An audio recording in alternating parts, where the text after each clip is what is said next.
السلام علیکم دوستو، کیسے ہو آپ سب؟ میں ہوں عریج اور آپ ہیں اس وقت میرے یوٹیوب چینل عریشہ ناولز پہ۔ دوستو آج ہم ریڈ کریں گے ناول جان تیرے قدماں چ رکھی ہوئی ہے کہ قسط نمبر 4۔ ریڈرز پوچھ رہے تھے کہ کتنی ایپیسوڈ تک جائے گا، تو جہاں تک میری تھنکنگ ہے آئی تھنک 50 سے کم ہی رہیں گے، اوپر نہیں جائیں گے۔ تو اور جو کہہ رہے ہیں کہ بڑا کب ہوگا شاذل، تو یہ لاسٹ ایپیسوڈ ہے جس میں وہ چھوٹا رہے گا، کل سے جو ناول آئے گا اس میں وہ بڑا ہو جائے گا انشاءاللہ۔ تو لیٹس سٹارٹ آج کی ایپیسوڈ۔ جان تیرے قدماں چ رکھی ہوئی ہے قسط نمبر 4، تحریر عریج شاہ۔ وہ صبح جاگی تو شاذل اسے کہیں نظر نہیں آیا۔ رات اس نے ملازمی کو چھٹی دے دی تھی، صرف اس کے دوست ہی تھے جو پارٹی میں شامل تھے۔ اسے رات کا واقعہ یاد آیا تھا۔ اس نے شاذل کو گھر سے نکال دیا تھا۔ ساری رات برف میں وہ نہ جانے کس حالت میں رہا ہوگا۔ او مائی گاڈ، یہ میں نے کیا کر دیا؟ دماغ خراب ہو گیا تھا کیا میرا؟ اگر اسے عاصم نے باہر برف میں پڑے دیکھ لیا تو وہ مجھے کھڑے کھڑے طلاق دے دے گا۔ وہ بھاگ کر نیچے آئی تھی۔ سامنے ملازم کچن میں کام کرتا ہوا نظر آیا۔ ملازم اندر آ گیا تھا تو یقیناً وہ اسے اٹھا لایا ہوگا۔ شاذل اپنے روم میں ہے؟ اس نے ملازم کی طرف دیکھتے ہوئے پوچھا تھا۔ جی میڈم، پتہ نہیں، روم میں ہی ہوں گے، آج ان کو چھٹی تھی تو میں نے ان کو جگایا نہیں۔ صبح ملازم اپنے کام میں مصروف بولا۔ آج سے دسمبر کے ہالیڈیز سٹارٹ ہو رہے تھے، اسی لیے شاذل گھر پر ہی تھا اور چھٹی والے دن ملازم اسے صبح صبح نہیں جگاتے تھے۔ نہیں، وہ باہر تھا نا رات کو، میرا مطلب ہے ناراض ہو کر باہر نکل گیا تھا۔ شاید باہر لان کی طرف کب آیا تھا واپس، میں نے دیکھا نہیں، شاید روم میں چلا گیا ہوگا۔ وہ کچھ پریشانی سے بولی تھی کیونکہ اپنے دوستوں کے جانے کے بعد دروازہ تو اس نے خود بند کیا تھا۔ یقیناً وہ ساری رات واپس نہیں آیا تھا اور ملازم کی نظر اس پر نہیں پڑی تھی۔ نہ جانے وہ کہاں گیا تھا۔ میڈم، دروازہ تو اندر سے لاک تھا، میں خود ایکسٹرا کی سے کھول کر اندر آیا تھا، اور شاذل بابا تو دروازہ خود کھول ہی نہیں سکتے، یقیناً دروازہ آپ نے ہی لاک کیا ہوگا۔ شاذل بابا کو اندر کر کے ملازم ساتھ ساتھ اپنا کام نپٹا رہا تھا، جبکہ سومیا پریشانی سے باہر کی طرف بھاگی تھی۔ اس کے باہر بھاگنے پر وہ کندھے اچکاتا ایک بار پھر سے اپنے کام میں مصروف ہو گیا۔ شاذل کہاں ہو تم؟ شاذل، کہاں چلا گیا یہ لڑکا؟ شاذل بیٹا، کہاں ہو تم؟ دیکھو مما بلا رہی ہے۔ وہ پریشانی سے اسے ہر طرف ڈھونڈنے لگی تھی۔ ابھی تھوڑی دیر میں اس کا باپ آنے والا ہوگا۔ آخر گیا کہاں یہ لڑکا؟ وہ پاگلوں کی طرح ہر طرف اسے ڈھونڈ رہی تھی، لیکن نہ جانے وہ کہاں تھا جو اس سے مل ہی نہیں رہا تھا۔ برف کافی زیادہ گری ہوئی تھی، ہر طرف گھٹنوں تک برف آئی تھی۔ کہیں برف میں تو دب نہ گیا ہو؟ اس کی سانس رکنے لگی تھی عجیب طرح کے خیالوں سے۔ نہیں، یہ ایک رات میں برف تھوڑی نہ دب جائے گا، اور ویسے بھی اتنا بھی بے وقوف نہیں ہے، کہیں برف سے بچنے کے لیے آگے پیچھے تو ہو گیا ہوگا۔ میڈم سر آ گئے ہیں، آپ کو ڈھونڈ رہے ہیں۔ اور شاذل بابا کو بھی ملازم بھاگتے ہوئے باہر آیا تھا اور اسے ڈھونڈتے ڈھونڈتے کافی آگے نکل آئی تھی۔ اب صحیح معنوں میں اس کی جان جا رہی تھی۔ شاذل پتہ نہیں کہاں چلا گیا اور اس کا باپ گھر آ چکا ہے۔ یقیناً ہمیشہ کی طرح وہ واپس آتے ہی سب سے پہلے شاذل سے ملنے کا خواہش مند ہوگا۔ وہ پریشانی سے مزید آگے جانے کے بجائے پیچھے کی طرف لوٹ آئی تھی، کیونکہ اسے اپنے شوہر کو یقین دلانا تھا کہ شاذل ٹھیک ہے۔ ہے بیبی، تم آ گئے۔ I really missed you۔ مجھے لگا تھا کہ تمہاری واپسی 2 دن کے بعد ہوگی۔ تم نے تو سرپرائز دے دیا۔ اس کے پاس آتے ہوئے وہ اس کے گلے لگتی کہنے لگی تھی۔ دل میں ڈر بھی تھا کہ نہ جانے اب شاذل کے بارے میں پوچھ کر وہ اس کا کیا حال کرے گا۔ بس میں نہیں رہ سکا تمہارے بغیر۔ اور بتاؤ میرا شاذل کدھر ہے؟ اس کو بتایا یا نہیں کہ اس کے بابا آ گئے ہیں، یا ابھی تک ویڈیو گیمز پر چڑھا ہوا ہے؟ میں اس کے لیے سرپرائز لے کر آیا ہوں۔ اس کی یہ چھٹیاں ہم یہاں نہیں بلکہ پیرس میں گزاریں گے۔ وہ اس کے کمرے کی طرف قدم بڑھاتے ہوئے بولا تھا۔ پیرس میں؟ میں کچھ سمجھی نہیں۔ وہ اس کے پیچھے آتے ہوئے کہنے لگی، ہاں پیرس میں، میں، تم اور شاذل، ہم پیرس جا رہے ہیں پورے 7 دن کے لیے۔ بڑی مشکل سے ٹکٹس ارینج کروا پایا ہوں میں۔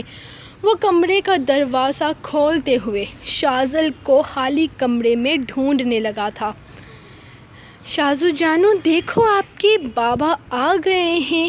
عاصم ہر طرف اسے تلاش کر رہا تھا۔ شاذل بیٹا کہاں ہو آپ؟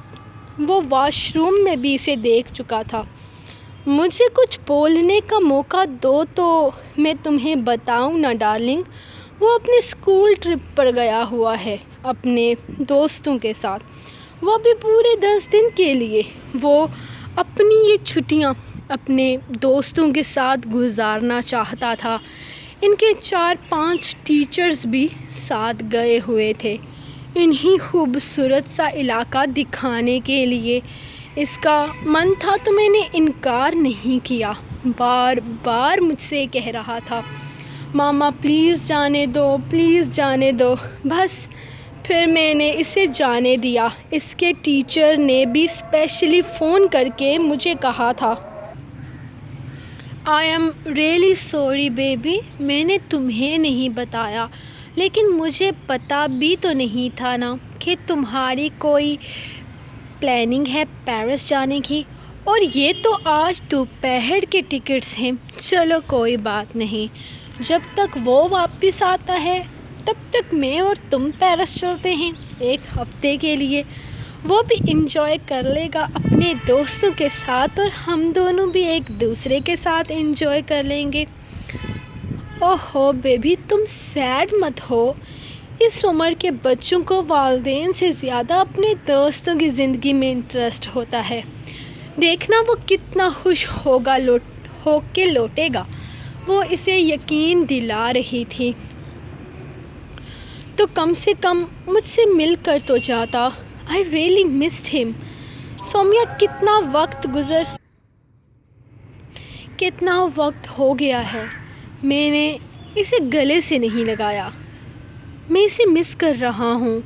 سومیا میرا بچہ میرے پاس نہیں آتا ہے، وہ پریشانی سے کہنے لگا تھا۔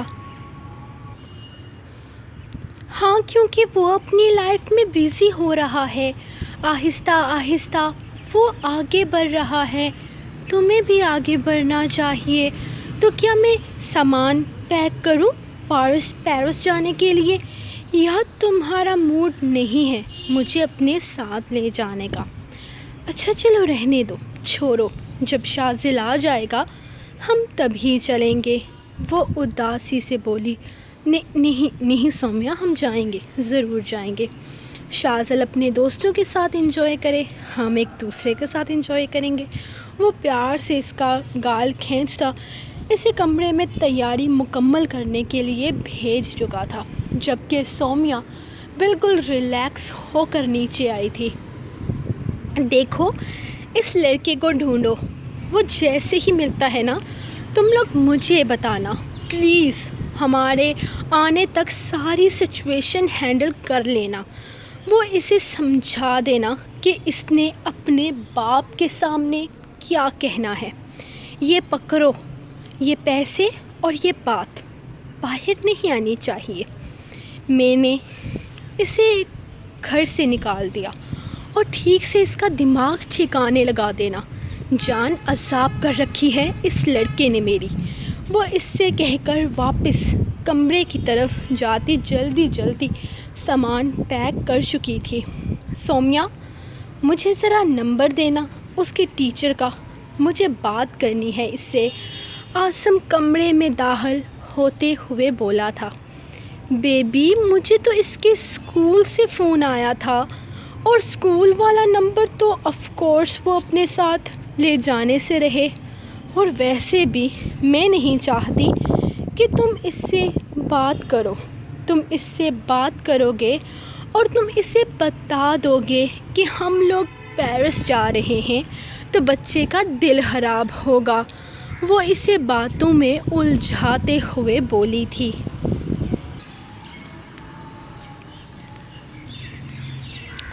ارے نہیں بتاؤں گا، لیکن تمہارے پاس نمبر ہو گیا کیا؟ نہیں، میرے پاس صرف اسکول کا نمبر ہے، اور مجھے نہیں لگتا کہ تمہیں کال کرنی چاہیے۔ اگر غلطی سے بھی اسے اندازہ ہو گیا کہ ہم کہیں جا رہے ہیں تو وہ برا منا جائے گا، اور شاید وہ ٹرپ بھی ٹھیک سے انجوائے نہ کر سکے۔ تم سے بات کرنے کے بعد وہ اس کے کپڑے نکالتے ہوئے بولی تو عاصم خاموشی سے اٹھ کر واش روم میں بند ہو گیا تھا، جبکہ اس نے ایک گہرا سانس لے کر خود کو نارمل کیا تھا۔ ایک بار مجھے ملو تو صحیح شازل، تمہارا تو میں وہ حال کروں گی کہ آئندہ زندگی میں کبھی میرے ساتھ شرارت کرنے کے قابل نہیں رہو گے، وہ غصے سے کہتی کمرے سے نکل گئی تھی۔ کیا ہوا بیبی، تم یہاں کیوں رک گئے؟ وہ گاڑی میں اپنا سامان رکھنے کے بعد اس سے پوچھنے لگی تھی۔ وہ عجیب سے انداز میں گھر کو دیکھ رہا تھا، اور اس کا یہ انداز اسے ڈرا رہا تھا۔ پتہ نہیں کیوں میرا دل گھبرا رہا ہے، بہت زیادہ گھبرا رہا ہے سومیا، مجھے لگ رہا ہے جیسے کچھ غلط ہونے والا ہے۔ وہ پریشانی سے اپنی کیفیت بیان کرنے لگا تھا۔ کیا غلط ہوگا بیبی، تم بھی نا ذرا سی بات پر کیا سے کیا سوچنے لگتے ہو۔ چلو اب گاڑی سٹارٹ کر دو، 2 بجے کی فلائٹ ہے، ہم لیٹ ہو رہے ہیں۔ وہ اسے وقت کا احساس دلاتے ہوئے بولی تو اس نے نگاہ پھر سے اس گھر پر ڈالی تھی۔ گاڑی سٹارٹ کرتے ہوئے اس نے گاڑی مین سڑک پر ڈالی تھی، لیکن اس کا دل بہت گھبرا رہا تھا۔ اسے لگ رہا تھا جیسے کچھ بہت غلط ہونے والا ہے، کچھ بہت زیادہ غلط ہے، جس کے بعد وہ ساری زندگی پچھتائے گا۔ سومیا، میرا دل گھبرا رہا ہے، پلیز میری شازل سے بات کروا دو، وہ پریشانی سے اس سے کہنے لگا۔ اوکے ٹھیک ہے، تم کر لو بات، چلو گھر واپس چلتے ہیں۔ میں اس کے پرنسپل آفس فون کروں گی اور ان سے بولوں گی کہ اگر کسی ٹیچر کا نمبر ان کے پاس ہے تو وہ رابطہ کروا دیں، یہ ٹرپ کینسل کر دیتے ہیں۔ ویسے بھی گھر واپس آئیں گے تو کافی ٹائم لگ جائے گا، تم پریشان مت ہو، گھر چلو، واپس آ کر یہیں سے واپس گھر گاڑی یہیں سے واپس گھر کی طرف موڑ لو۔ وہ اس کی طرف دیکھتے فکر مندی سے بول رہی تھی۔ تم میرے موبائل سے کال کر لو نا، میں یہیں کہیں سروس تلاش کرتا ہوں۔ وہ اسے آپشن دے رہا تھا۔ بیبی، نمبر تو میرے گھر پر ہے، روم میں۔ اگر کسی ملازم کو فون کر کے نمبر لانے کے لیے کہیں گے تو بھی یہ ممکن نہیں ہے، کیونکہ روم کو میں نے لاک کر دیا تھا آتے ہوئے۔ لیکن اٹس اوکے، چلو واپس چلتے ہیں۔ پہلے شازل سے بات کر لیں گے۔ گھومنے پھرنے کا کیا ہے، پیرس پھر کبھی چلیں گے۔ سمجھ سکتی ہوں تم میری یہ خواہش پوری کرنا چاہتے تھے ان چھٹیوں میں کہ ہم پیرس جائیں۔ یو نو واٹ، میری زندگی کی سب سے بڑی خواہش تھی کہ میں پیرس جاؤں گی، لیکن پھر بھی بچے سے بات کرنا بھی تو ضروری ہے، آخر وہ ہماری جان ہے۔ وہ جیسے اس کے دل کی ہر بات سمجھتی تھی۔ نہیں، اب واپس جا کر پھر آنا مشکل ہو جائے گا، اور ہم نے پیرس آج ہی جانا ہے۔ کوئی بات نہیں، وہاں جا کر کوئی جگاڑ کر لیں گے شازل سے بات کرنے کا۔ فی الحال ایئرپورٹ پہنچتے ہیں، وہ مسکراتے ہوئے بولا تو وہ چہکتے ہوئے اس کے بازو پر اپنا سر رکھ گئی تھی۔ I love you so much Asim. I love you too میری جان۔ تمہارے اور شازم کے علاوہ میری زندگی میں ہے ہی کون؟ جب ہمارے اپنے بچے ہو جائیں گے تب بھی تم میری شازل سے اسی طرح سے پیار کرو گی نا؟ نہ جانے کس سوچ کے تحت وہ کہہ رہا تھا۔ آف کورس میری جان، شازل ہمیشہ میرا پہلا بچہ ہے، وہ ممتا میں ڈوبے ہوئے لہجے میں بولی تو عاصم نے سرشاری سے اسے اپنے قریب کیا تھا۔ تھینک یو سو مچ، تم بہت اچھی ہو، وہ اس کے ماتھے پر لب رکھتے ہوئے بولا تھا، جبکہ سومیا تو بس یہ سوچ رہی تھی کہ بس اس کے ایک دفعہ بچے ہو جائیں، اس کے بعد شازل کو وہ وہاں پہنچائے گی جہاں سے وہ کبھی لوٹ کر واپس نہیں آ سکے گا۔ 3 دن گزر چکے ہیں، اب تک تم لوگوں کو اس بچے کی خبر نہیں ملی؟ خدا کے لیے ڈھونڈو اسے، نہ جانے کہاں نکل گیا ہے۔ ایسا کرو، پولیس میں رپورٹ کروا دو۔ 3 دن بہت ہوتے ہیں، چھوٹا سا بچہ ہے، خود سے کہاں جا سکتا ہے؟ ہمارے واپس آنے تک کیسے بھی اسے ڈھونڈو۔ اس کام کے لیے اتنے پیسے دوں گی کہ ساری زندگی گنتے رہ جاؤ گے، بس وہ بچہ مل جائے۔ وہ پریشانی سے ہر 2-3 گھنٹوں بعد گھر فون کر رہی تھی، لیکن ملازم یہی بتا رہے تھے کہ شازل بابا کا کہیں کوئی اتا پتہ نہیں ہے۔ 3 دن سے وہ بچہ غائب، نہ جانے کس حال میں تھا۔ عاصم جان، تمہارا فون بج رہا ہے۔ ارے، یہ تو گھر کے نمبر سے کال آ رہی ہے، میں اٹینڈ کرتی ہوں۔ عاصم واش روم میں نہا رہا تھا جب اس کے فون پر گھر سے کال آئی۔ یقیناً ملازموں میں ہی کوئی اسے فون کر رہا تھا۔ ہیلو، ہاں بولو، کیوں فون کیا؟ دوسری طرف سے ملازم کی گھبرائی ہوئی آواز سن کر وہ بولی تھی، میڈم جی، وہ شازل بابا۔ وہ بس اتنا کہہ کر پھوٹ پھوٹ کر رونے لگا تھا، جبکہ اس کا رونا دھونا سومیا کو سمجھ نہیں آ رہا تھا۔ وہ خاموشی سے واش روم سے نکلتے عاصم کو دیکھ رہی تھی۔ وہ کچھ بتا رہا تھا، لیکن سومیا تو جیسے بے جان ہو چکی تھی۔ کیا ہوا سومیا، تم ٹھیک تو ہو؟ اسے بت بنے فون کان سے لگائے دیکھ کر وہ اس کے پاس آ گیا تھا۔ عاصم، شازل، وہ بڑی مشکل سے کچھ بول پائی تھی، جبکہ شازل کا نام اس انداز میں سن کر وہ اس کے ہاتھ سے فون کھینچ چکا تھا۔ کیا ہوا میرے شاذل کو؟ میں پوچھتا ہوں، کیا ہوا؟ بتاؤ مجھے، تم رو کیوں رہے ہو؟ وہ چیختے ہوئے بولا تھا، جبکہ اس کی پوری بات سن کر عاصم کی روح تک کانپ گئی تھی۔ سو گائز، یہ تھی آپ لوگوں کی آج کی ایپیسوڈ نمبر 4۔ ہم ملیں گے کل نیکسٹ ایپیسوڈ میں جب شاذل بڑا ہو جائے گا۔ تو تب تک کے لیے اپنی رائٹر کو دیں اجازت اور دعاؤں میں یاد رکھیں۔ اللہ حافظ۔